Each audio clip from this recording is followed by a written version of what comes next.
We begin this morning with an international conflict developing story as we watch the situation in the Middle East, an escalation between Israel and Iran. Certainly concerning. Now, President Trump sent out a warning to Tehran and left the G7 summit early.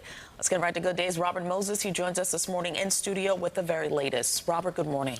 Tashani and Dan, good morning to you. President Donald Trump is expected to meet with his national security team later on this morning in the White House Situation Room on what could be the most consequential day of his second term. Last night, in an extraordinary warning, he told Tehran's nearly 10 million residents to evacuate the capital immediately. The president landed at Joint Base Andrews just before 5 o'clock this morning after leaving the G7 summit in Western Canada early. Not before, though, signing a statement criticizing Iran. French President Emmanuel Macron had said President Trump was returning to Washington to work on a ceasefire, but President Trump posted that the reason for his return is, quote, much bigger than that. That statement, coupled with that evacuation warning, has led to speculation that the U.S. could become deeply enmeshed in this conflict. Israel's 5 days of missile strikes have damaged Iran's nuclear program.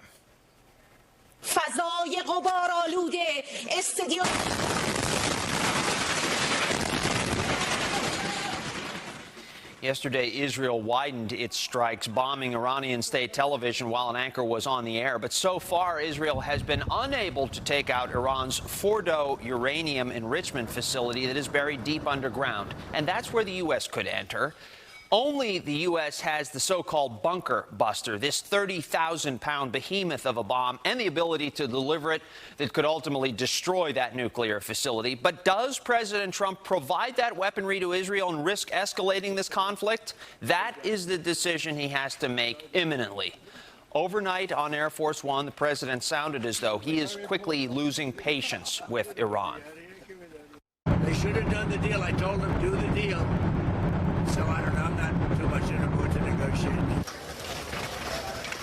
Not so much in a mood to negotiate. That's what the president said. So what is he thinking? Well, in the past, the president has criticized U.S. involvement in foreign wars. Think about Iraq, Afghanistan. Does he risk entanglement here to come to the aid of one of America's closest allies? Defense Secretary Pete Hegseth spoke a little bit more about what the president is thinking. His position has not changed. What you're watching in real time is peace through strength and America first. Our job is to be strong. We are postured defensively in the region to be strong in pursuit of a peace deal. And we certainly hope that's what happens here. So, to summarize, the president now back in Washington. He's expected to meet with his national security team later on this morning at about 11 o'clock or so. That timing is fluid.